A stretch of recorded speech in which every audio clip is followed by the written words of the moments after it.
Okay, well, we've got 8 of us. We need 4 more for quorum, so I think we'll jump in, get started.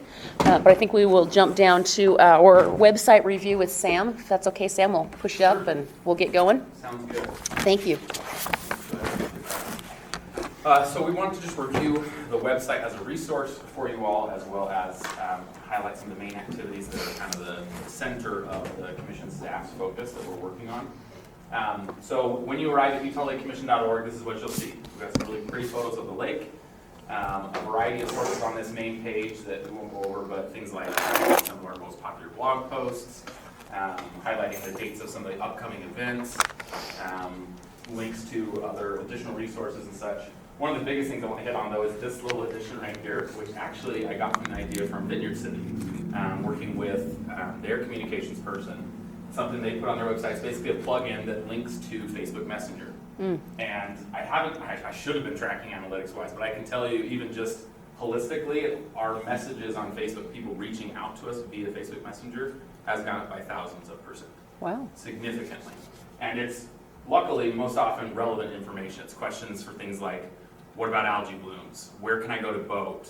What are lake levels like? So questions that people really want an answer in, and this vehicle, the Facebook Messenger, helps them not only submit a question really easily, but usually, when I'm available, get a question really quick back. Instead of an email or a phone call, they call at 2 in the afternoon when I'm out at the lake doing something. If I see it pop up on my phone, I can respond right away. We have an official question source for people, but this has doubled our response. Has it really?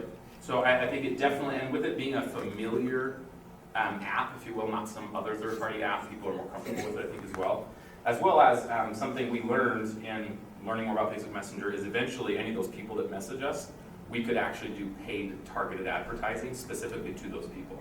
So it creates another source for us to be able to reach out to a group of people. So through the menu, you'll see a variety of resources. On the About section, we have 5 main pages here. The commission page is one I'll highlight quickly. Then we have a Contact Us form, a volunteer page, a page showing the master plan for the commission, and then a page showing the membership of the agencies and organizations and cities and such that are members.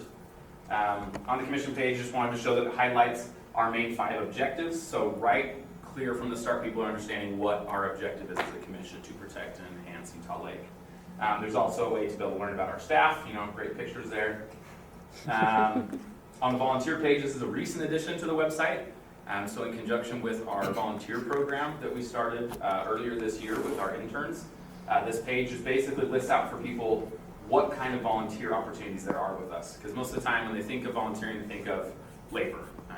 For us specifically, up until this year, it was the Adopt a Shoreline program, picking up trash. But now we've made efforts to expand that to things like working with somebody who's interested in grant writing or fundraising, or even people like graphic design. Some of the things we've done with the Utah Lake Volunteer Club, is its name, is one thing. We've had one person who's very helpful in creating flyers for us. So we've had her create a flyer for the club. She created a flyer for our Utah Lake Cleanup Day that we're having this Saturday. So that's been great to utilize her, as well as developing a volunteer pool for other things. On the next section, the Utah Lake drop-down, there's a whole variety of information to do with the lake. So a page about access points, a page that has maps of Utah Lake for various purposes, our projects page, those 2 I believe I'm going to hit on, a Utah Lake research page, so some of the research that we're aware of, or links to other agencies, libraries that have research on Utah Lake, we try to provide that to people. A page about the trail plan, water levels, so this actually has some information on historic levels and then directs to Central Utah Water's website where it has current water levels at the lake. A page about our Adopt a Shoreline program, and then a lake safety, and this hits on things like it's important to wear a life jacket when you're out on the ice, here's precautions you should take, those kinds of things. On the public access points page, this is one we'll be revamping soon. We recently did a website audit, so we're going to be making some changes to a variety of these pages. But long story short, the idea was to provide as much information about each public access point as we could. Some people haven't even heard of them, some have, but they don't know how to get to it, or they don't know what kind of amenities are there. And so this was created as a resource where this is through Google Maps, so they can actually select any of these pins and they can actually open it up in their phone inside the Google Maps app, and it will take them to that point. Especially on the south end, for anybody who's been down there. I can see Brian already chuckling because he understands. When you get out to those remote areas down the south side of the lake, cell service is not the best. And so trying to be able to find things or even look for the name, it might not even be there. So having these custom pins has helped people be able to find those. The project page is another one that was developed recently and was a popular request, basically providing a short summary of any and all projects that we're aware of. So it is continuing to improve or develop, remove projects as they're completed, introduce new ones. But for each project, as you'll see here for the Linden Marina upgrade, it has a brief description, the status of it, whether it's been proposed, whether it's ongoing, completed, and then some more information if they want to try and find more info. So a very useful page. I think right now we have 22 projects listed on here. So being able to direct people to this is very useful in our communications outreach, trying to help them know that there are agencies and groups who care about the lake and who are doing things to protect it and enhance it for the public. The trails page, just briefly, some that it's got our trail map on it, so people can actually interact, zoom in, look at the different layers of the map, whether they're, I think pink is completed, if I remember correctly. And there's actually different information they can turn on. So this was actually created by Mountain Land Association of Governments for us. So it's a great resource. I love to use it when I'm talking with people about trails. They mentioned they love city trails. One big draw, in my opinion, is it showed on here? I think it's a little, oh, right there, like existing trails. So if they click on this, it actually turns on a map that shows all trails within our county. And so it's a great tool for them to learn how they can connect not only on those trails, but then connect from there down to the lake and the trails that are there too. Our Adopt a Shoreline page talks about the Adopt a Shoreline program. It has maps showing which ones they can adopt or are already adopted, the documents, anything they could want to know in order to participate in that program and adopt a public access point long term to help keep it free of trash, litter, and also notify us of any issues there. The next section is events on the website. So we've got our field trips listed, our Utah Lake Festival. Those are our two main educational events of the year. Obviously a page for our meeting schedules, agendas, and minutes so that people can access that. And then a page about our Utah Lake photo contest. The field trips, we love doing that countdown just because it's a great way to try and build a little bit of anticipation for the teachers. And then this page is primarily meant to be for teachers who are interested. Anybody's welcome to read it, but it highlights what are the field trips, what do you need to do to apply, when are they typically, where do we hold them, to try and help provide one central resource for people. And then obviously, as we approach the time and we open our application, we've got a link to the Google form that we use for our application for those field trips. Same thing for the festival, another countdown, which obviously I need to update for next year's. That's one of my updates planned right now. And then we've got a link to Facebook event when we use one, so people can find that very easily on social media, and some information about what goes on at that event. The Utah Lake photo contest page, we just closed out our contest, but this was a recent redesign where we made it, we feel, a little bit more user-friendly to help them learn about what kind of information, like what categories they could submit to, what are the rules, what are the prizes. One thing of note, we were able to secure significantly more sponsors this year on the photo contest. Prizes range from a $700 tripod package to an Amazon gift card worth $200. Allen's Camera donated a $150 gift card and a free 20x30 print. So that adds up to about $300 worth of value, as well as some other prizes like I think State Parks donated an annual State Parks Pass for us for one of our smaller prizes. And we've got some other gift cards and such. So that was one that I think has helped people understand better how to submit in the contest. This year we garnered over 115 submissions versus, I would say, the average over the previous 5 years has only been about 30 or 40. Granted, we did also do a lot more communication on social media and stuff to help try and expand that contest. One of the last drop downs is the news drop down. So this has our blog, newsletter archive, and projects. So the blog, I'll show you a picture of. The newsletter archive is the monthly email newsletter that you guys get. That actually is an archive that you can go back through and click on any of the months you want and be able to see it again if you can't find it in your email or if you've deleted it.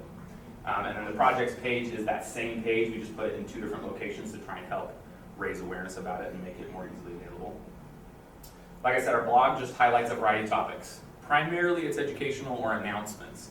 So this is a post about Phragmites that we asked, our copywriter last summer, Madison, that was working with us, to put together in response to some concerns that some residents in primarily Saratoga Springs and Vineyard have, to try and provide information about why is it so bad, why are we removing it, and why do we remove it in the way we do. And then that picture you're seeing is a post on carp removal, explaining how it works during the winter time if they're able to get out on the ice. So some great reads for people to learn more about the projects and topics of the lake. The last two that I wanted to hit on, I'll show you right here, were the things to do page and the FAQ page. So things to do basically just lists any activity we can find that somebody mentions they're doing at the lake and any information with it. So if you click on any of these drop downs, it will open up a little window that has links to additional websites. If there's a club or something associated with it, like for bird watching, there's the Utah County Birders Group, or for water skiing, there's the Utah Water Ski Club. We try and provide as much reference and information for people to be able to pursue those activities at Utah Lake. And the FAQ page is basically just that, our frequently asked questions. We went to various agencies we work with to help provide answers for these. So for instance, talking about water, we would have gone to Central Utah Water Conservancy District. If it's talking about snow water equivalent, I think we reached out to NOAA, if I remember correctly. Water rights, we reached out to, I believe, Division of Water Rights. Yeah, that's the right name. But basically to try and help provide fast answers for those. This was a development before we had that Facebook Messenger, so it's a static ability to do kind of that same thing that we do with our Facebook Messenger development. But that's what I've got for the website. Like I said, there will be some some changes to it. Our Adopt Shoreline page will get updated with an updated map. Our access points, I think we're going to try and simplify the page a little bit. Some of the menu options we'll try and condense into a few other things, just to try and provide the resources that people are most looking for. Any questions on anything on the website? Yeah. I'm curious on that report of concern or whatever it might be. That's what I'm calling it. The messenger drop down, and it stays in the right corner on all the pages. It looks like it does. Yeah. So I would assume that whoever, if they want to say something and they hit that, they have to have a Facebook account. They do. So what, I don't know if it shows it. It does actually right here. So it starts a conversation, says, hi, how can we help you? And then it suggests continue as Samuel. Obviously, this is mine signing in. And then you would click on that and it would allow you to respond. But yes, that's part of why we've not removed under the About section. There is a contact us page. We also have our phone number and emails on a variety of pages. So they can reach out to us if there's another concern. How many hits do you get from that? Would you enter The Facebook Messenger app? Like I said, I didn't track it, but I could say before I put this in, we rarely got a message. I would estimate, because we still got comments on posts, and there were other people reach out to us on social media, but actually using Facebook Messenger specifically, it was maybe 1 to 4 times a month max, more like 1 to 2 a month. Now I'm almost getting 1 to 4 a day, some days. So it's definitely significantly increased interaction with people, which was our primary goal of trying to find a new way to interact with people. Because we still get a lot of visits. On average, when you look at the full fiscal year, we average about 12,000 page views. So that's a little bit lower in people because if they look at multiple pages. So I would say 7,000 to 8,000 people visited. But we were not getting, what was that? Monthly, yes. I mean, some of those could be repeats. But even if it's 7,000 or 8,000 a year, we weren't getting any of those reaching out to us. They were just viewing the information and leaving the website more often than not. And so I think this provides another hit point for us to be able to engage with them and hopefully provide an even better response than maybe we could in a static way. Great question, thank you. Is there any other questions or feedback or ideas or anything you'd like to see with the website? The only thing I would say is where you've got the messenger so prominent, it might be nice on that top bar to also have a contact us very prominent in case they can't do it through messenger. So like maybe throwing it up right here next Yeah, to it just might be a, contact us and it maybe can be a drop down to different methods of contact. Again, the messenger or email, phone numbers, those kinds of things. Okay, awesome. Just so it's a little bit more obvious. I don't think Facebook Messenger is the only way, which. Definitely true. Yes, we do, like I said, we do have a contact us page, and we do Right. have it at the very bottom of the page, but I like the idea of trying to make it a little bit more Just a little bit more available visible. for them, in case Facebook is not an option. And if they don't have Facebook, I think it pops up a message or says something to that effect that Okay. says, this is Facebook Messenger, would you like to sign in? Even if they have Facebook and are not signed in, that's what will pop up. But if they are signed in, that's where it says, do you want to continue as this person? Well, it's nice to be able to have them identify themselves. Yeah, that is helpful as well. I It think is. it adds a layer of accountability. Exactly. I like to find ways I can to try and engage with them instead of having them just leave a comment and then disappear and not allow for a chance to respond. So I think that helps. The only thought though, I'm not familiar with this kind of stuff, but is there a string of history then that other people can see answers to questions, or is that just simply between the two people? Great question. It is private, so it is just Okay. between our page. So like, Eric's an admin, but if we had another staff member who doesn't have access to this page, they couldn't even see it. Okay. You have to have admin rights to our page to be able to view that conversation. Because with it that would be person. helpful if there's same questions coming up, that everyone Sure. get an answer to the same question. I think that would be really nice if Facebook had a way to do it, or if we could find another way. Currently, for example, algae blooms, that's a question we get a lot. So quite often what I'll do is if the question I feel like could be answered with the same answer, I'll actually copy and paste. Okay. And so I do try and simplify my workload by having that ready. And same thing with other similar questions like water levels or something. I have the links saved in my phone, and so I can reference those fairly quickly. But I like the idea of trying to automate it as much as we could, provide a record of previous conversations. Those interactions also have kind of aided in developing our FAQ page, Okay. Yeah. so that we are aware of what's being asked oftentimes, and we try to make that available. I just know the Facebook thing can consume you. It definitely can. And we like to try to provide a variety of sources for them as well. And don't sign up just for this. Dude, hey, Lon, I'll be your friend. Just go Yeah. ahead and do it. I got plenty of friends. They don't hear from me very often. Awesome. Well, thank you all very much. I appreciate you listening. Excellent. Thank you so much, Sam. Okay, we will jump down to our director's reports, please. Okay. Thanks, Eric. Okay, so, I guess first on the list was lake level. We talked in our technical committee meeting yesterday about lake level, and it's kind of a very, very unique year for Utah Lake as far as lake level. We're still is. just at about 1.5 feet below full. That varies depending on the wind today, but 1.5 feet below full means that we've only come down a single foot this year. Typical years, it's 2 to 3 feet of variation, but for various reasons, the slow, cool spring, the fact that now our reservoirs, our upstream reservoirs are near full, and they're contemplating adjustment for the coming winter. There's a variety of reasons why it just hasn't changed much this year. Last year at this time, we were 5.5 feet below full. So a 4-foot difference, that's really huge. And coming into this winter, I'd love to get a Mike Rao response on estimates for this winter, but you guys have I've been hearing that we might be in for another good winter. We hope so. So it's, the cool wet spring made a huge difference because at the beginning of runoff, we were projecting Utah Lake to max out at 2.8 feet below compromise. And Max we out went- in this direction. And we went 2 feet above that. Which is great. So that cool wet spring really helped a lot. So we're in great shape now. If we get a good winter, it'll be even better next year, or similar next year. So. Eric, I don't know if you want to cover it now or if you want to wait until we get to the Phragmites, but I did notice on the technical committee meeting notes, they were talking about the fact that the higher levels were actually making it difficult to get to the Phragmites. Well, I will talk about it. Okay, perfect. Just want to make sure we covered that. I found that kind of interesting. Are there any flooding concerns if we have another really good winter? Usually, Yeah, so it can depend how fast it melts, the runoff, how fast it comes down. This year was ideal with a ton of snow and a nice gradual runoff. the recovery, I mean, we were in a recovery phase this Yeah, year. so we needed it. And with Utah Lake, I don't think there's concern of flooding, unless we get in a situation where we're having to let water in faster than we can actually get it out, which would be pretty extreme event.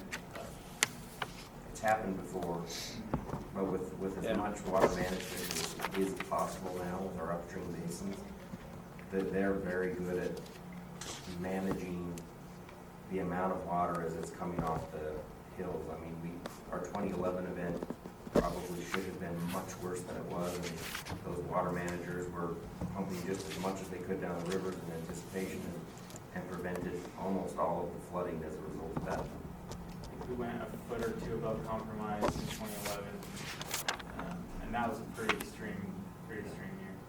Right. So, Is there, I mean, you say 5 feet, 1 foot, is there any way, just quick calculation on what a foot is and as far as just gallons on this lake? Acre feet, yeah. 97,000 times 325,000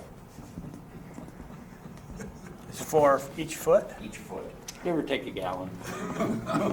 97 times what? 97,000 Thousand? times 325,000, or it's approximately 325, I might be off on my, it's 300 and something Approximately, was that 3 That's a lot of water. So, okay.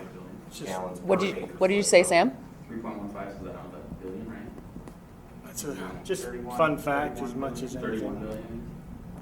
The calculator's not big enough spring to take full numbers, so round it down on me. A lot of, yeah, The water substantial. rights page has a nice translation table between lake elevation and Oh, storage yeah, yeah. volume. The which page? The water It's rights? Water rights, and I can send a link. Yeah, 31 billion. So 31 it does greatly vary as you deepen in the lake. So I was simply giving you the, the full lake size surface area. But that, comes down like this. So that table was talking about every inch, it's changing the perimeter, the bathtub The line footprint. of that lake substantially, and then you have to redo that calculation at every level. Roughly, it would be that calculation. When you get asked a hard question, we'll give you a hard answer. Well, that's just a mind-blowing number, really, Yeah. when you think about it. It's a lot of water. Especially when you consider what we use, municipally. We know our gallons are, how big our tanks are and things like that. That's a very, very large number. What did we discover? On the Orem Hill, there are 3 tanks at the Don A. Christensen drinking water facility, and each of those tanks, or the combined, is something like 61 acre feet. And Utah Lake can hold approximately 800 and some odd thousand acre feet of water. So, I don't know how often you recharge those throughout the day or throughout the week. Daily. Yeah. In the summer, that's about 1 day's worth. We use about 60 million gallons of water a day. And we have, 30 40 million gallons. 30 to 40 million. So So less than a day, I guess. yeah, we rely on supply and a little oversupply. Looks pretty good. So let's talk real quick about bloom advisories. Right now, Utah Lake is on a lake-wide warning. And it's hitting front pages of newspapers. The interesting thing is that the warning right now is at the very bottom, so to speak, of that warning threshold. We're not hitting any of these toxin advisory levels. Strictly, we have just barely gone above the cells per milliliter count. And so you'll notice that the warning level is 20,000 cells per milliliter up to 10 million cells per milliliter, and we are 1.5% up that line. So we're the highest reading at the last monitoring was 152,000 cells per milliliter. And when you look at that window, up to 10 million, that's very, very low. It just happens to be the monitoring points that they pulled were dispersed enough in the lake that it made it onto a lake-wide warning. If you looked at the newspapers, you might think Utah Lake is the only lake with blooms, right? But just a snapshot, this is where we are today. The right-hand 2 columns are the lakes.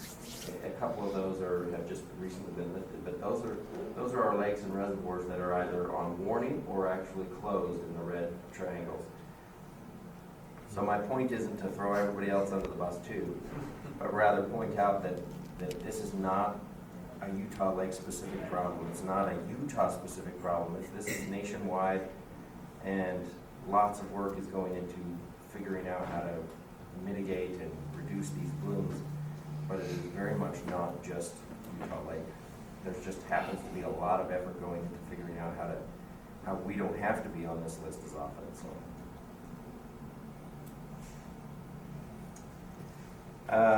Let's talk a little bit about the shoreline improvement. So we have a grant available through the commission that we are sending out to the lakeshore communities.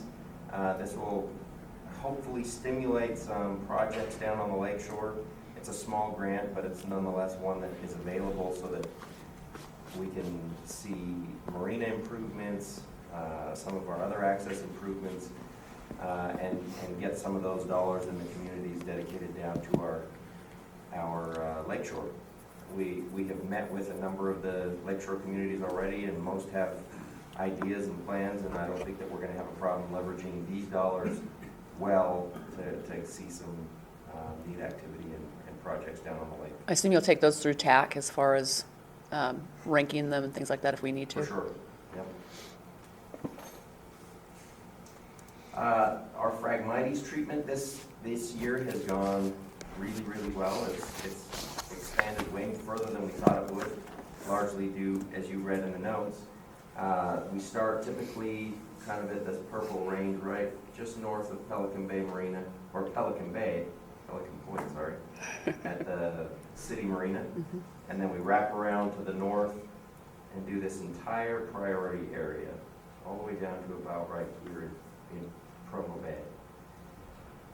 This year, because the lake level's so high, and we were able to get out on the Marsh Masters before that lake level went up to as high as it is, there just wasn't as much shoreline to treat. So our helicopter pilot started here, started working around, and what we thought was 4,300 acres to this point ended up being more like 16 to 1,800 acres. And so now we're able, this year, our pilot's coming back because we weren't prepared for that. I truly feel bad for Sam. He's been on the phone for the last month and a half contacting hundreds of landowners, none of whom have phone numbers listed on the parcel. And so you're using every possible way to find these people and reach out and talk to aunts and uncles and eventually get to the right person to get a signed permission. That was the other addition this year, is that we needed signed permission forms. And so it's been a big, big job to get this and to extend all the way to the south end of the lake. We are now prepared with our contingency areas to do this entire south end, all of this area 6 that's in the purplish color and then the green. And the pilot will start again on Monday and fly those, take care of them.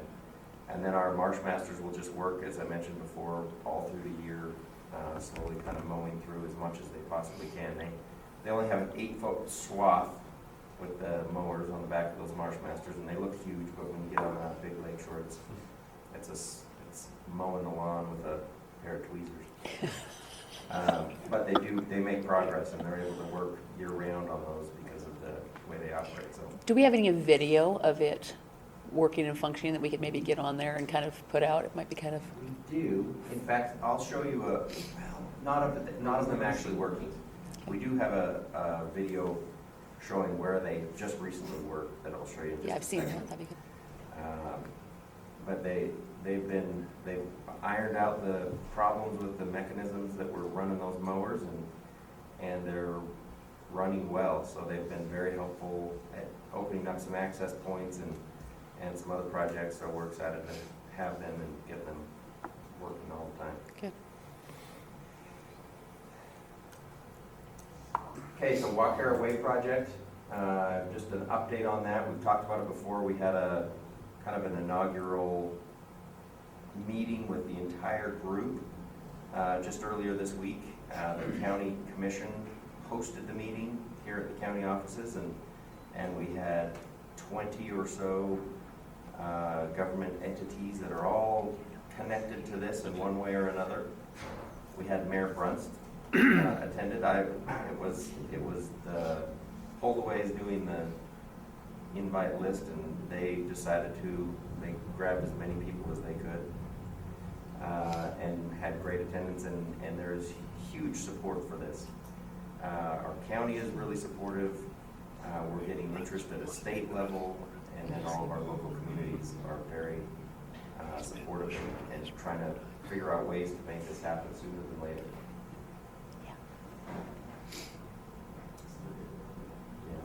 Were there any that were not as in favor of it, Eric? No. So far, Orem City, when we worked with the planners, they had a few concerns that were just reasonable concerns to have, and when we took them down on a tour, initially they were worried that it's right next to a golf course, and then worried that people were gonna get hit with golf balls. But as we took them out onto where the trail alignment would be, we realized that you could aim the That'd be a driving big, yeah. range at that trail and still not ever get a ball that far. And that eased that concern, and some of their others are just kind of having people close, but again, the vast majority of those using this trail system would be 3,000 feet away from the border of the golf course, and so really no concerns that have lingered. Obviously, there's going to be hoops to jump through and kind of going through the regulatory process to get a trail installed and things like that, but overall, I would say unanimous. Great. Good. I'm gonna try to. Oh. That was definitely not what I thought. I haven't tried video with them. We're gonna try to show a video, but not put it into. What to do, bring up your SpongeBob? Yeah. We don't need that, right? So these are the boundaries for the phase one. Sorry if it's standing in the way. Phase one will be approximately a 50-acre parcel that will be grazed starting first thing this spring. Kind of gives you an idea of how far out there it is and just how natural the setting is. This is kind of adjacent to the golf course.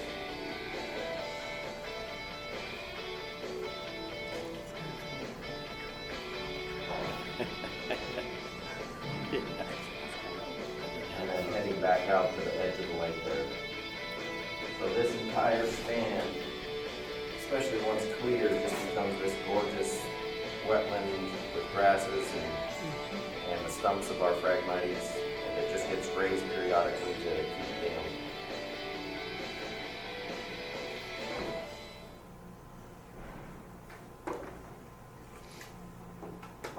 So that project is one that we continue to push on. As much support as you can send towards it. If you want more information or want to get out on the project and take a tour, we would be happy to host at any point. The landowners on the north end are very gracious and provide golf carts or side-by-sides, depending on where we need to get to take folks out onto that, and have probably hosted. I personally have been on 25 of these tours, and I'm sure they've hosted far more than that, so do come out and take a look at it and see what it is. It'll have connections at the north end to the Vineyard City, connections in the middle to the Orem City Community Trail that takes you up to the Front Runner Station, and then on the south end, a connection to the Pearl River Delta project. So where those connect exactly is not 100% nailed down yet, at least not on the south end. One other interesting development, this is not set in stone yet, but this is a development that just came up recently. Timpanogos Special Service District has a sewer main more or less along this line that they need to tie into, well, that they are already tied to. They have easements and they have the 60-inch line in place. What they need is to be able to access this line for maintenance. Currently, they were able to install it a few years ago, I'm not sure how long ago, but they buried the manhole covers because they're a little bit too in a wet area and not wanting to have them exposed on the top, but now they're realizing that they need access to these and have come to the commission and the county and said, hey, we'd love to have an access road to this. Could you guys benefit from this being a trail? And this is 5 miles along the north end of the lake. They could overnight, and by overnight in government terms, that's 3 years or so, become a trail tying into our, right here is the North Shore Park, right adjacent to Loch Lomond Ponds. So it can tie into that system and take us all the way over to about this east side of their property, and then from there down to Linden, is just a little segment. These gaps are the kinds of things Okay, that we'd look at the we connection. work with MAG and find funding to fill a gap on the trail. These 5-mile sections, that's overwhelming when we're dealing with the kind of funding we have, but a project like this, the service district pays 2/3 of the cost just to raise the road and get the road prepped and have it so that it's an accessible road. And then with our trails funding that we work with MAG for, we get the final amount to pave the top and finalize it as a community trail. So obviously on the more northern section, that kind of aligns with what we've talked about with our North Shore Trail anyway. Once you get down closer to TSSD, it kind of cuts through the fields there. It's not quite along the shoreline. Is that This is closer to the shore than our historic delineation. in that area? Or, Almost all the way along the entire thing. okay, The historic trail delineations that we've had come along the roads and such. uh-huh. This happens to follow an existing line that they have an easement to, that they're going to have to finalize agreements to expose that easement. But that's kind of within their jurisdiction to do so. So it's kind of an unprecedented opportunity for us to That's have, great. to get a trail in this big section that would have taken otherwise. So is that line going through delineated wetlands below the high water? A little bit, yeah. Oh, interesting. So again, an issue that if you're just That'd be great. approaching it as a trail, that's That would that's be almost very a hurdle that you can't Certainly a portion overcome. of it. Because there's that fall a need for this you guys. sewer system. And for the record, this is me drawing a line on the map, Oh, yeah, I know that. an approximation. You can kind of see Great a idea. scar on the ground. And so Where I it followed was. it as best I could, but. I think that'd be So great. This is approximate, especially down here near the American Fork Boat Harbor. Likely it's gonna tie into that, somehow get around this private portion and then come back over Okay. here, so. It's just to kind of give you an idea of what it is and the magnitude of it, to be excited and. Is there anything that they need us to do or would like us to do to help facilitate that as far as getting, They, I mean, they need help with going to different agencies and saying, yes, we agree, we'd love to do this? Do they need? so far, so we're kind of just in talks right now. We've got a meeting set up for a couple weeks from now or sooner. This portion down here is another interesting piece, and that's that Timpanogos Special Service District is looking at building an engineered wetland to meet the 2020 rule for water quality, Mhm. and then some. So it takes the phosphorus and nitrogen out of the water. And not all of this property is theirs. Some of there's a county parcel, and there's a Forestry Fire and State Lands, sovereign land on the end of it. Both, we've spoken with both, and both are very willing and interested in helping develop this. And the goal is that they would kind of allow the use on that land for that engineered wetland, and TSSD would then allow for this trail delineation to come along the backside of their property. They had reservations about that, but with the right kind of fence to keep folks from kind of getting into their property, they said, yeah, I think we could do this. And so this is That'd be great. another huge win, is getting this trail system right along the lake shore edge in this section here, because otherwise we would have had to do a huge jog and try to, I don't know, align with the edge of that railroad track. This is a front runner track, and it would have been kind of a nightmare to go along there. So this is a neat That's great. development as well on this eastern side of the trail. Is that something that TSSD's board has already agreed to doing, or they still need to take that to their board? This would be something that needs to go to their board, but at first glance, it's a win-win situation. Yeah. The county doesn't have great use or really any use for this landlocked piece of property that they have on the opposite side of the tracks. Forestry Fire and State Lands is very interested in a wetland, engineered wetland type of a project on the edge of the lake. It improves the water quality and it improves habitat because you can get birds and other species in there. They're even talking of potentially having a bird viewing tower along the edge of the trail right there on the frontage to kind of showcase what they've built, so. Good. We'll keep you updated on as it solidifies in the plans, but so far, all parties seem to be very amenable to it, so. Eric, what political body will actually be I'm guessing TSSD, if the public has concerns?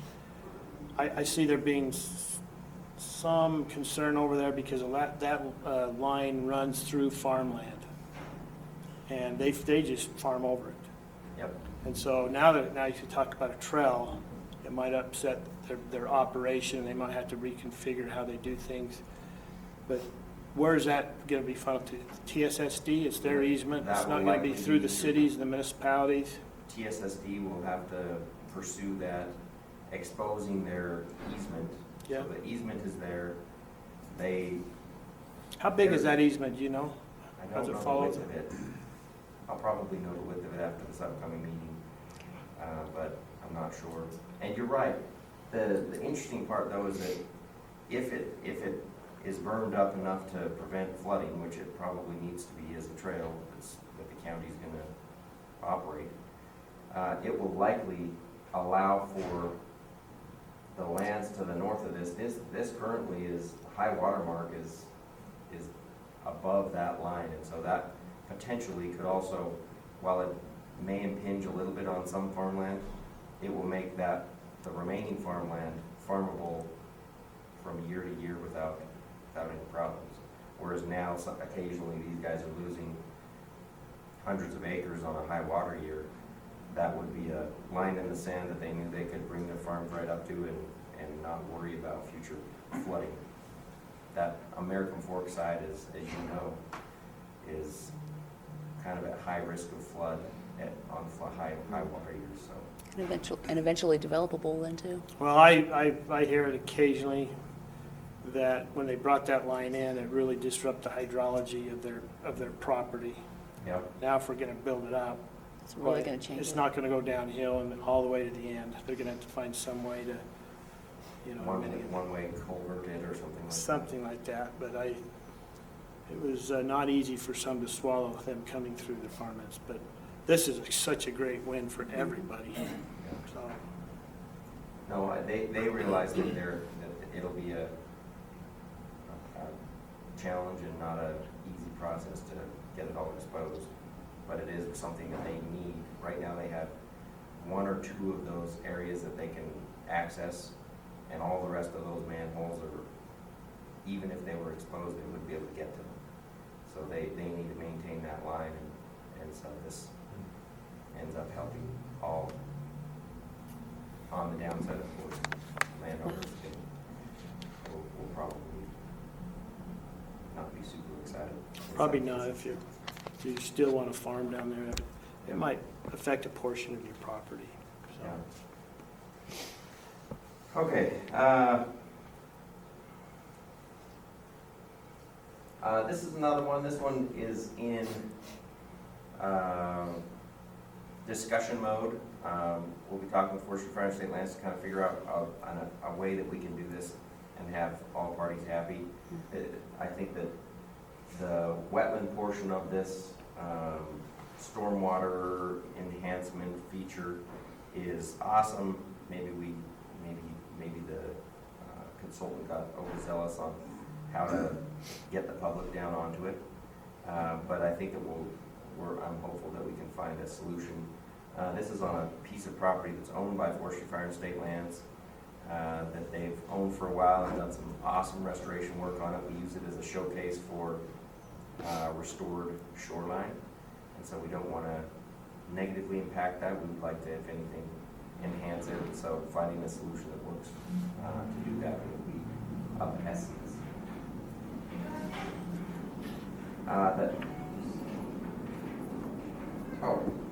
One more thing that I passed by them.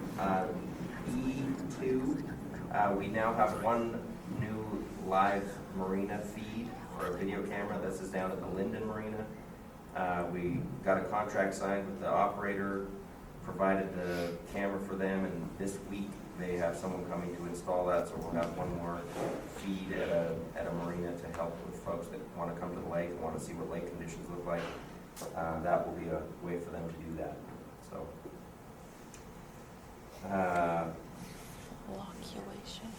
Okay, so Powell Food.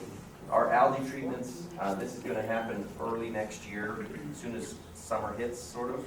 We're trying to double up the effort of this, so we will have Utah Lake State Park, Linden Marina, and Lincoln Beach Marina will each get one of these treatments. And it's a pilot level, so it's just a marina treatment. But it'll be a good way for us to, after kind of narrowing in on the technologies that were provided during this RFP process, it'll allow us to test it out and see how effective they are. They're kind of, we've got a wide variety of treatment types. This Foslock and the Earth Tech have the claim that they can pull nutrients out of the water and kind of bind those up. The harvesting one from AECOM is they kind of aerate the sediment at the bottom and then gather the water up onto the boat, kind of a barge system, filter it, and pull out all of the algae and nutrient. So it'll be interesting to see how they work. Our access improvements, this is our north Powell Slough access point. So all the way to the end of University Parkway, and then there's a little cul-de-sac to the north of that road. There's an access point right there that's recently been redone with a partnership with Division of Wildlife Resources to improve the road out, add a little fence, put a parking lot at the end. But the end of it was very inaccessible, and so we had the Marsh Masters come down and mow a large kind of fan shape you'll see up there. This is out in front of the parking lot. This is the turnaround there. So they mowed this big fan. They mowed a little line up to the Orem River effluent, and then also mowed all the way down and out to the lake. It's quite a long trek. I got an email from one of the sportsmen this morning, and he said, "Didn't do a good enough job. We need to be able to get our boats in there, so we're back to the drawing board." Wow. But at a minimum, one could put They the were waivers from on. Provo, I think. It was a funny, I had to chuckle at the email. We'd for sure not done a good enough job. But this is incredibly wet right now. The Marsh Masters were actually floating this entire thing, so they were just slowly moving along in the water just with the propulsion of the tracks in the floating area. So it was a job that they barely were capable of doing. So we've almost hit their max now.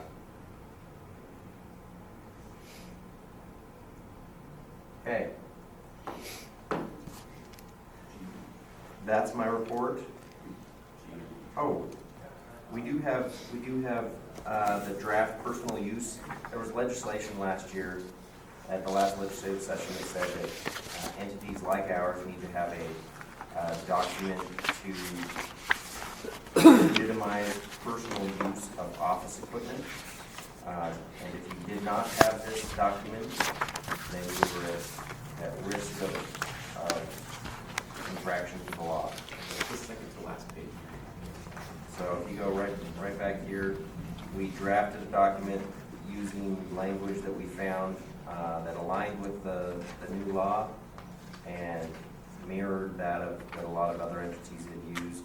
And it just describes the occasional use of office type materials. If you bring your laptop home or what have you, that you can use it for a small percentage of the time that item is used, or your cell phone. The state has long had cell phone policy because the same cell phone used for work is the same cell phone used for work or for personal use. So this describes that, and this puts us in compliance with that law going forward.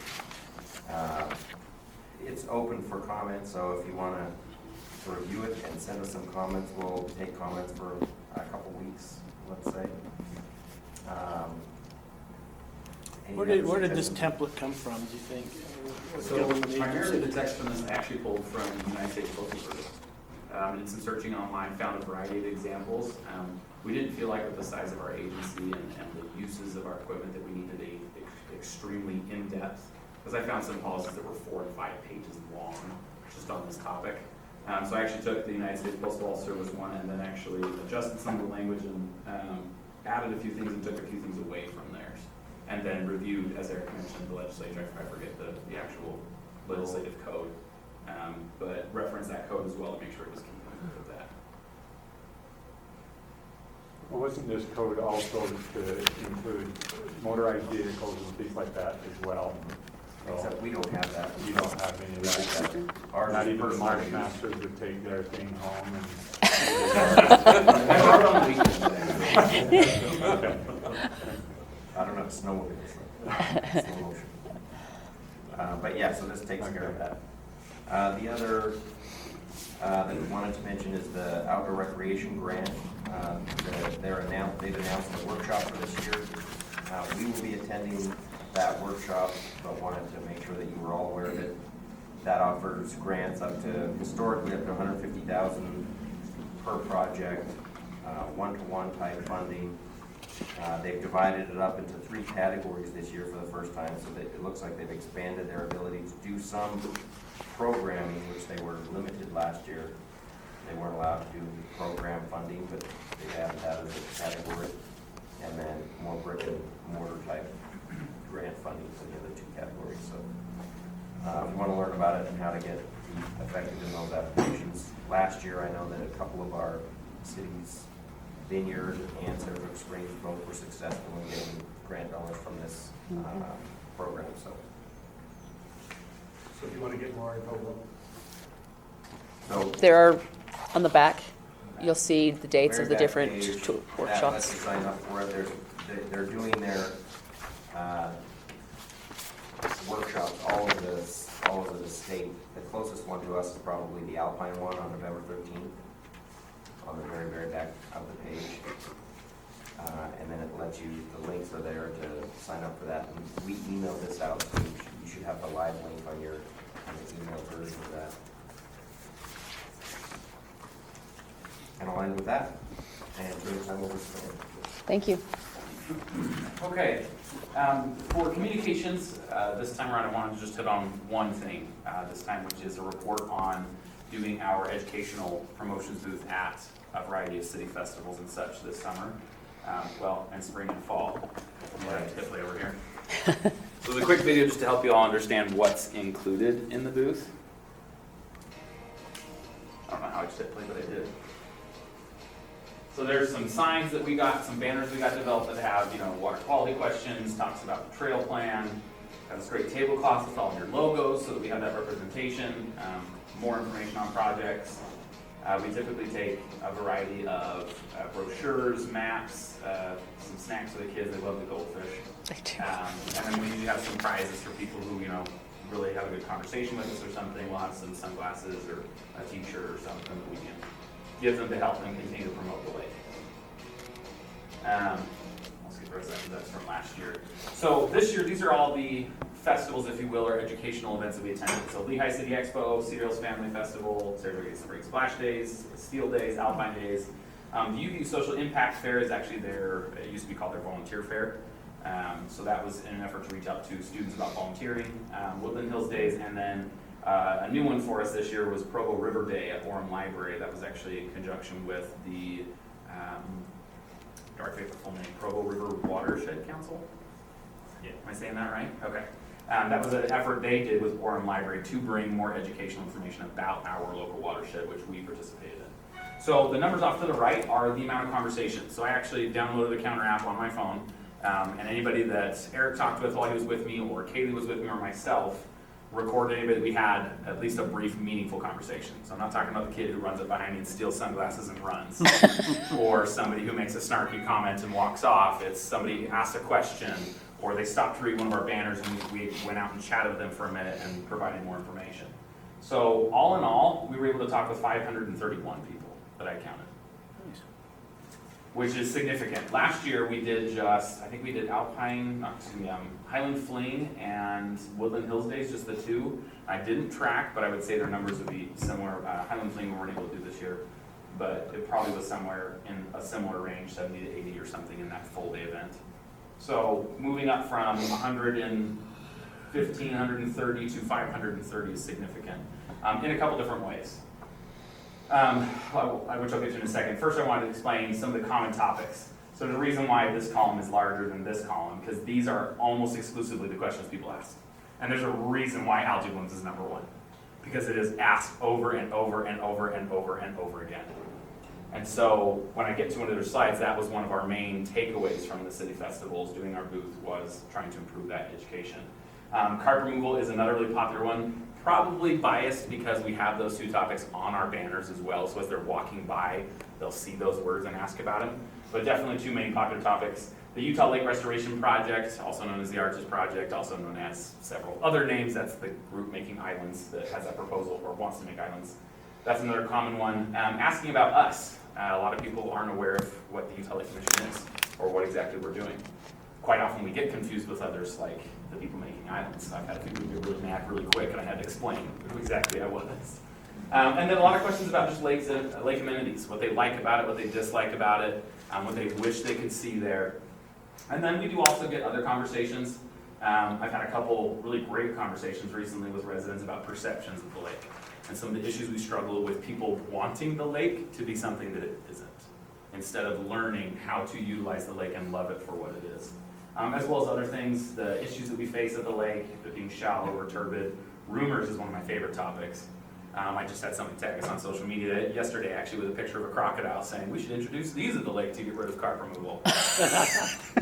I'm still figuring out my response to that. A lot of questions to try and clarify things. We love those. I had a gentleman that I think I mentioned previously that at one of the festivals said, "Well, I can't go fishing there anymore. I love fishing at the lake, but I can't go." I was like, "Well, why? Did you move?" He's like, "No, the algae blooms." And so I won't go all the way back to Eric's slide, but if you read through the advisories, a warning, which more often than not is what we have, the only advice for fishing is that you clean it well and discard the guts. Which you should do anyway. You should do anyway. So that gentleman was very happy to find out that we were able to answer that question. People also asked about recreation, Phragmites removal is another popular one, trails, and also about volunteering. Sam, on the likes and dislikes, Yes. are you passing those on to the respective municipalities as you hear them? So I do try and collect the information, and if it's, how do I put this? If it's something that's not something we can do about, like Yeah. what, like because it's shallow, okay, well, Well, yeah, I can't really fix that. right. But if they say something like, oh, for instance, one lady said, well, I think Linden Marine is really dirty. And I was like, oh, really? Well, I'd love to tell him what was wrong. And he's like, oh, well, it was 10 years ago. I was like, Okay, well, yeah. let me fix that. So we do try and address it as we can, and I try and compile any feedback that I feel like is relevant to be able to be improved. That'd be great, because I just know, as council and mayors and stuff, it would be really helpful as we're going through planning future upgrades to different marinas and different Sure. inlet areas or whatever it might be, that we have the information from people on what they would like to see, so that would be Definitely. And it definitely guides what interests we have in trying to pursue. Like, Right. for instance, the marina acquisition that Saratoga Springs is working on the north end. Yes. They love hearing that that's Yeah, happening. we're excited That's very about that. exciting for the residents. So definitely, I agree. It's a good avenue for that. So some benefits, like I mentioned. So first and foremost, the face-to-face interaction. When I was talking about the website, on social media, it is so easy for someone to leave a snarky comment or say we're lying or something else, and then we try and respond and they never respond back. Wow, what a surprise. Right. We all experience that, I I'm think, floored by that, definitely, yeah. in the public sector. So I think that face-to-face interaction is great for a variety of reasons, but we usually have a longer, more in-depth, and better understood conversation than we do on social media or through other means. It's increasing awareness for the commission, the lake, and the projects. Getting out there at these booths has definitely been beneficial in raising that awareness. Like I mentioned, usually have an in-depth conversation. At Woodland Hills Days, I talked with one guy for probably 30 minutes about the restoration project, just trying to clarify some concerns he had. At the UVU Social Impact Fair, there was a student there whose dad is an avid photographer at Utah Lake, and we literally talked for about 35 minutes about public perceptions and what she, as a resident, could do to try and help us to fix those perceptions and help people see the beauty of the lake. Accountability. Like I said, when they're standing face to face to me and they say, oh, there's no good fish in that lake, I can say, well, that's not accurate. Here's some kinds of fish that people love to go to, here's some resources for you. Or they can also make sure that they're holding us accountable for concerns they have, whether it's about access points or other things. Increased reach to residents. Like I said, 530 people may not sound like a lot if I say 7,000 people a month visit our website, but that face-to-face interaction and another pool where, like I said, most of these people, I would say out of those 530, easily 95% or higher had never heard of us, which means those aren't people who are on our website, who aren't following us on social media or haven't received our newsletter. And so it's another great opportunity to talk to more people. Volunteers is increasing.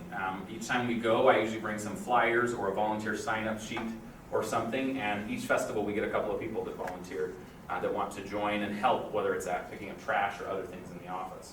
Another benefit is we learn, like you mentioned there, Shelley, their areas of interest, what topics they want to know about, what amenities they want to have at the lake. For instance, there were a couple of people I talked to in Woodland Hills who were avid boaters, and they really just wanted to have educational information about the algae blooms. They were like, where can we go? Like, what help us understand what is it? What level of advisory is it? And it was a great conversation to help improve that for them. Some lessons we learned, that lack of awareness. As much as we're trying in these various areas, whether it's social media, our website, and other events, we need to continue to focus on that. Algae blooms education is another big one. There still seems to be a disconnect between an algae bloom advisory being announced and people understanding what that means. All too often, from the story they get from an article or from my friend told me or whatever else it is, they hear algae and think the lake's closed and they can't go, but they do use the lake, or they've never used the lake before, and to them it's just justification to never go there. So I think one focus moving forward, not only at our booths, but also in general, that we'll continue to focus on trying to improve the educational element of algae blooms to continue to hopefully improve visitation to the lake and also education for people to be able to make informed decisions. We need to continue to increase our awareness so people know that the commission is out there. Not because we're more important or better or anything to that effect, but as another resource.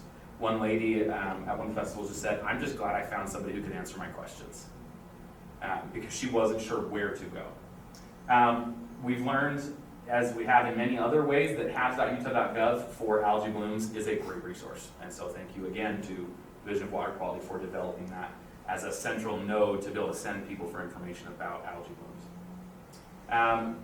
We learned that when we break up their routine, they're willing to listen.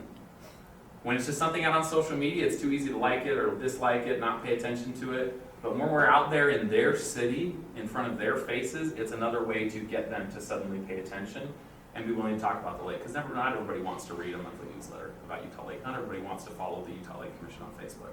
But it's a great way to break up their routine and get that chance to talk. Face-to-face, as I mentioned before, typically more positive. A lot more ability to be able to answer concerns, respond to comments, and help them. Another lesson learned is the ideas to improve the booth. So we worked on those two banners you saw. We're working on some drafts to try and develop some new ones that have either different information or try and change how the information is presented. We also learned about things like our Facebook Live series. So that's something that's an outcome from learning about these needs for education. We recently, with Mike Mills from June Sucker Program, just last week did a 45-minute long Facebook Live video talking just about carp removal, answering people's questions about why they don't use a bounty program or what happens to the fish, how much are they taking out, what's their plan for the future. It was a great way to address those questions for people. And then final lesson learned, just a thanks to the partners that we work with, whether that's the brochures being provided. I know DWQ provided a little card that has to do about algae blooms. There's the map from DWR, a partnership there on being able to provide information on access points. The cities themselves, quite often, there's been some cities that have been extremely receptive, or I should say all cities have been extremely receptive, including some of those others like the library, Orem Library, or UVU, having us there at their social impact fair. So it's definitely been a great experience this summer. I would say our goal is to try and maintain a similar level of attendance in future years. We might try and rotate through some of the festivals. That way there's festivals that we haven't been to yet, or we might not be able to go to every year, and trying to meet with different groups of residents from around the county. Any questions or other thoughts or suggestions on the booths we do at city festivals and events. I think they're great. Thank you. Awesome. Thank you very much. Okay, on to our water quality study report.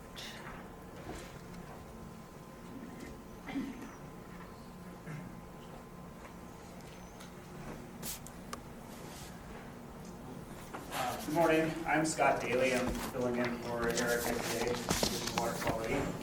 And so my role with the division is to facilitate and lead the Utah Lake Water Quality Study to look at phosphorus relationships, the harmful algal blooms, and see if there's anything that can be done. So I'll just give a quick update on the work that we've been doing this summer. Most of it has been working with our science panel that was established by the steering committee a couple years ago. And working toward addressing some of the charge questions that were given to the science panel by the steering committee. So we had a series of meetings through April, May, June, and then a really long productive two-day event in July, the 10th and 11th of July of this year, where we spent some time around the table kind of digging into various aspects related to these charge questions that we received from the steering committee. And you could boil these down, I guess, to number one being, what happened historically? How has the lake changed over time from pre-settlement? What was the impact of settlement on the lake, and then how has it changed since then? Kind of helps us establish a baseline condition for the lake, and maybe try to identify some of those triggers that have led to some deterioration in conditions. Number two, how is the lake functioning currently? How nutrients and sunlight and other factors are contributing to harmful algal bloom, what is their relative role? And that will help us lead to figuring out what management solutions might be down the road. Is there additional information that we need to establish the criteria or the standard at the end of the day? That's the ultimate goal of the project, is to develop a number for the lake that's protective of nitrogen and phosphorus so that we can reduce the severity and frequency of blooms. And then the steering committee has kind of laid out this fourth question, what can we do under current management constraints, right? So we know that water management, for example, probably plays a key role in water quality conditions, but there's certain limitations on those. There's limitations on land ownership and land management. There's limitations to the lake itself just because of its physical qualities. Shallow, it's large, so there's some things that, some bounds we have to work in. So the question is, can we get to this improved, cleaner state under those constraints? So we've been working with our science panel and a technical consultant, Tetra Tech, that we brought on board to help support the panel late last year. This is just a schematic of their work plan elements. Really, I'll focus on today, like a couple of the big ones are the strategic research plan and the framework document, and then give you an update on some of the exploratory research that we've been doing. So at the end of the day, the framework document is the approach that we'll take to kind of match the numbers together and the information that we have at hand together to develop that criteria. So looking at reference conditions, that historical condition of the lake, how has it changed over time? That can help us establish a baseline of what we might be able to expect to see from the lake. What do we see in the data that shows how the lake is responding to certain stresses? Is it nitrogen and phosphorus? Is it some other factor? We have mechanistic models that we're developing through a partnership with the University of Utah. That'll help us provide one line of evidence. And then certainly there's been a lot of work done around the world on lakes, so we can borrow some information where it crosses over Utah Lake from the literature. Our strategic research plan, so after we have that document, we'll know certain pieces of information that we'll need from the framework to be able to answer those questions. And so the strategic research plan will essentially assess all the information that we have on hand and then prioritize those additional pieces of information that are needed to, one, answer those charge questions, but two, be able to help us implement that framework. We're working now with the science panel, just kicking this conversation off. We'll be working with them over the next 2 to 3 months to kind of develop this document and finalize it with the goal of having something to the steering committee towards the end of the year, late December, early January timeframe. Just a review of a couple of the projects we have ongoing. I mentioned the exploratory research. These are our near-term research projects that we identified early in the process last year with our science panel that would help inform that strategic research plan. But they were prioritized because we knew we could capitalize on this year's field season, and we knew that they were critical missing pieces of information. So again, to that charge question number one, what were historic conditions in the lake? So we've contracted with Dr. Jen Rainey at the University of Utah, or Utah State University. She was selected by the science panel to do this paleolimnologic study where they drill cores into the lake. These are just pictures of the sediment core Yeah. at a couple locations around the lake. And so they can do certain specific analyses at various depths in the core to look at various indicators of how conditions have changed over time. So diatoms, algae concentration, pigments that may have been left by cyanobacteria over the years. So were they present before? What are their concentrations now? Certain other character or physical chemical characteristics. And then they'll be building an age model to be able to show us how the lake has changed over time. What's the timing on that? How long are they? So it's kind of a phased approach. We were fortunate that there was some already ongoing work in Dr. Brain's lab that was funded by the June Sucker Recover program. So they'd already collected a couple cores, but weren't fully funded to do the full range of analysis. So those original cores we'll have preliminary results and reporting on those in January of 2020, so next January. So that'll be a good indication. But the science panel also indicated that where those locations were collected, we needed a better spatial representation of the lake, so we went out and collected a couple extra cores on the northern end of the lake. And then there's some other supplemental, more shallow cores around the edges of the lake where they're trying to look at whether historical layers, macrophytes, submerged vegetation in the lake. And so, all told, that project should wrap up towards the end of 2020. So it's a little ways out. But we should have some preliminary results here next month or so. So that's kind of it. Well, that's okay. So this is sediment water nutrient interactions. The goal of this is to determine what the equilibrium concentrations in the sediment for phosphorus and nitrogen are. In other words, we know the sediment has a lot of nutrients stored in them. It's from years of dam management and years of various sources coming into the lake. And even if we were to reduce nutrients coming to the lake today, the sediments would still provide a source of fertilizer essentially for HABs to grow. And so how long would it take for those to work themselves out of the sediments? And so this study is looking, collecting shallow cores in the lake at a couple different locations, and then doing various experiments where they add certain amounts of nutrients or remove certain amounts of nutrients to see how those sediments respond, and to quantify how much time it takes for them to stop releasing nutrients from the sediment. So that'll be helpful when we start talking about what reasonable timelines might be for restoration. But it also gives us a handle on some of the chemical interactions that we have in the lake. We know that there's a lot of calcium in the water in Utah Lake, and we know that calcium binds with phosphorus, which is really important to understand how nutrients are moving from one form to another within the water column. And the third one is, this one is with Dr. Goel, Ramesh Goel at the University of Utah, and Dr. Greg Carling at BYU. They partnered together to do this study. And then this one is Dr. Zach Onderud at BYU, partnered with Dr. Michelle Baker at Utah State, and some other folks. And this one is, okay, so we know nutrients are contributing to harmful algal blooms, but we don't know the relative role of one nutrient over another. So is it phosphorus that's more important? Is it nitrogen that's more important? And do those roles switch throughout the season? So, as we go later in the season, is nitrogen more important than it was earlier in the season when phosphorus may have been? So Zach and his team have been out on the lake a number of times collecting water in these cubitainers. They're essentially 2 to 5 gallon containers of water, much like you would take in a water jug when you go camping. And we do various additions of nutrients and other things to those.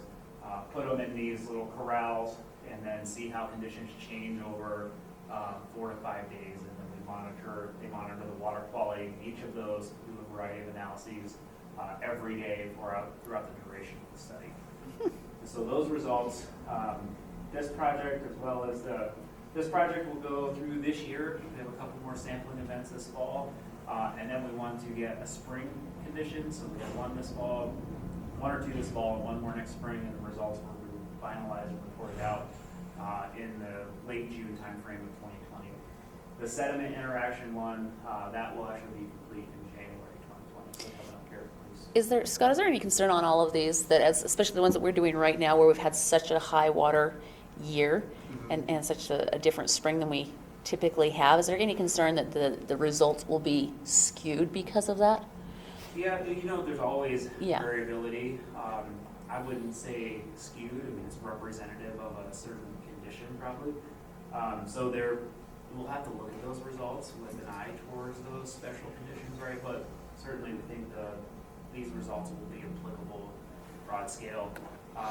And this year we didn't see, for harmful algal blooms, for example, right? Yeah. We did have an early bloom in Provo Bay earlier than I expected, given the runoff. But then I kind of expected to see, maybe some things contributed, or a bloom condition contributed to some of the runoff that we got from fire scar, which we really haven't. We had isolated marina blooms. So all in all, some of them, the lake seems to be about normal. But yeah, we need to look at it and see make sure that we're not giving too much emphasis on one condition over another. And Perfect. The results are. Okay, good. Any other questions? No, it's exciting. Thank you very much, Scott. Okay. Mike's not here. Okay, we'll skip that one. And then technical committee. Sure. You're gonna take that too, Scott? What's that? You're gonna take that one too? Yeah. Okay. So I'm currently also serving as vice chair for the technical committee. And maybe I'll touch just quickly on what Mike had to say about June Sucker program, if that's okay. So his one point yesterday at our meeting, carp removal efforts are still underway. This has been a tough season for them. Water levels actually made it difficult for them to successfully capture carp. Also, there's fewer carp in the lake, so that's Harder to find. the density and some making it harder to catch. And so they're trying to adapt to that. One of Mike's big reports out yesterday was that the Provo Delta project, I think that you're all familiar with, where the June Sucker Recovery Program and the Mitigation Commission are rerouting essentially the lower end of Provo River and creating a delta type framework with braided channel and such for the purpose of creating habitat for June Sucker. Their land acquisition process is now complete. They were able to acquire that last piece of property. All agreements are signed. Did you already cover this and I missed it? No, I'm just pulling He just pulled it up for you. I saved the map from yesterday. Great, thanks.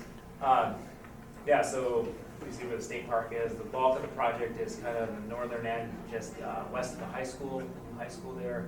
And so they'll be working towards starting construction next March, I believe is what he said. So there'll be some increased activity over the year, starting now as they start planning the site and prepping the area for construction. And then they'll be working in that, he said, for 3 to 4 years, right, constructing that delta. There'll be also some work at various times along the lower Provo River. They'll be making some changes where most of the water that's currently coming down the Provo River will be diverted into that new delta. The lower Provo will still maintain about 10 cubic feet per second flow because that channel is really important as a recreational amenity. So they're going to make some enhancements to that, do some improvements so that the water quality in there is improved and some aeration and things like that to keep the water a little less stagnant. So it's a pretty exciting project. Division of Water Quality has actually been talking with that group, trying to start working through the permitting process, construction permitting, and some of the other things that they'll need for it. Okay, We'll excellent. have a dam right here that will keep that water level in the river more stable than it's been forever, because it's very much lake, this last, almost from here down is lake level specific.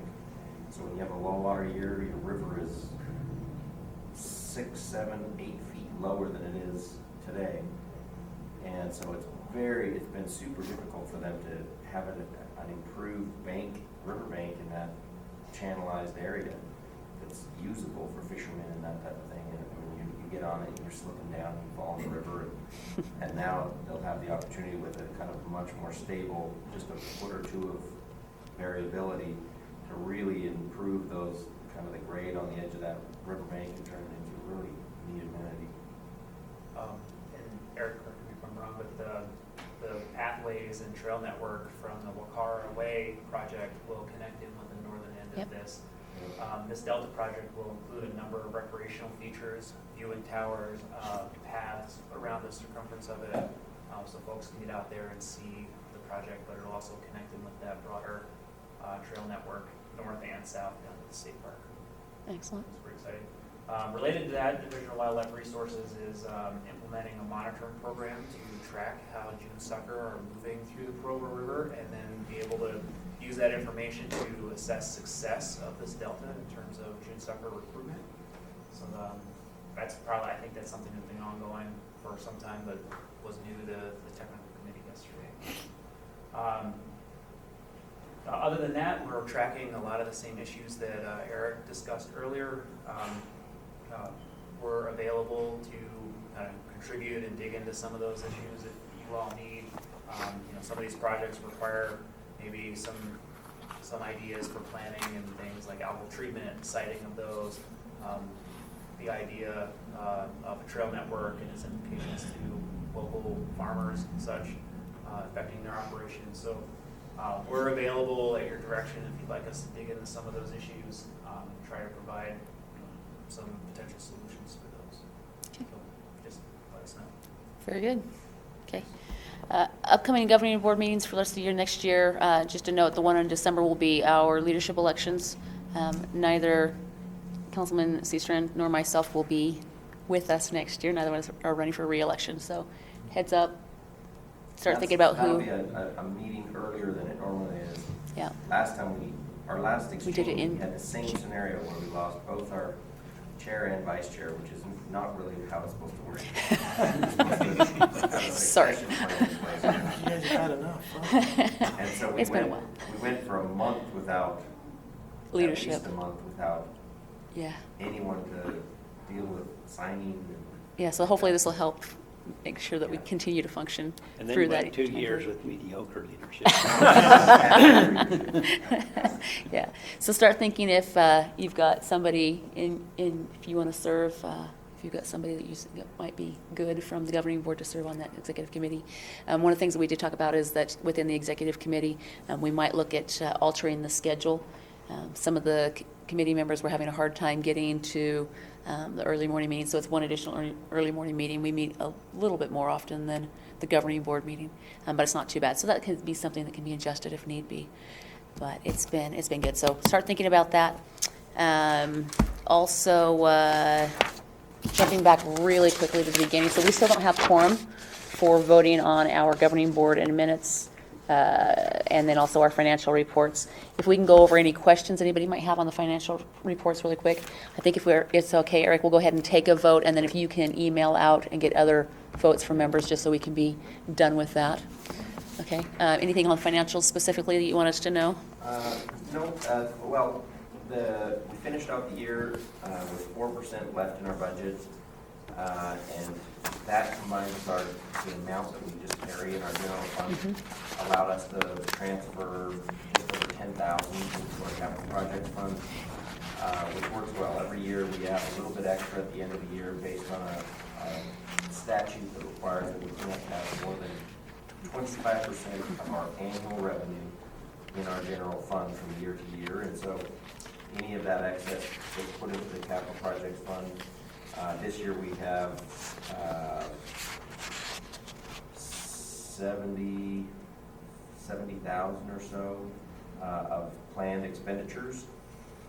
But because of the influx, it keeps us well within that. We're hoping to have somewhere in the approximately 200,000 to redo our general plan when Forestry Fire and State Lands is ready to partner up on that. And we'll split that with them when that date arrives. But this is keeping us really close to that amount, and every year we put a little more in, so we'll continue to be ready for that expenditure when that arrives, and still be able to fund some of these cool extra projects that we're doing later. Other than that, the budget, we're on budget and doing well. Okay, very good. Any questions on the budget? Any concerns with the minutes? None? Okay, if not, I will take a motion on both the minutes and then also the financial reports. I'll move. Okay? Do we accept Are it? you doing it together? Yeah, I'm just going to do them together if that's okay. Great. Okay. Got So it? moved. Second. Very good. Any further discussion on either item A or B in the action items? All in favor? Aye. Any opposed? Okay, very good. All Get three stands. more electronic votes. Please, that'd be great. Thank you very much. Okay, anybody needs to take off, feel free. Last thing on there is, on our agenda is our public input and general comments from the board members. Board members, any additional comments, items, concerns? Okay, anybody from the public wish to join? Please, state your name, please, for us. And Hi, I'm Soren Simonson. I am the kind of a peer to Eric. I'm the executive director of the Jordan River Commission. And I wanted to first of all thank publicly Eric for his support of a recent field trip. Scott Daly also helped us out with that.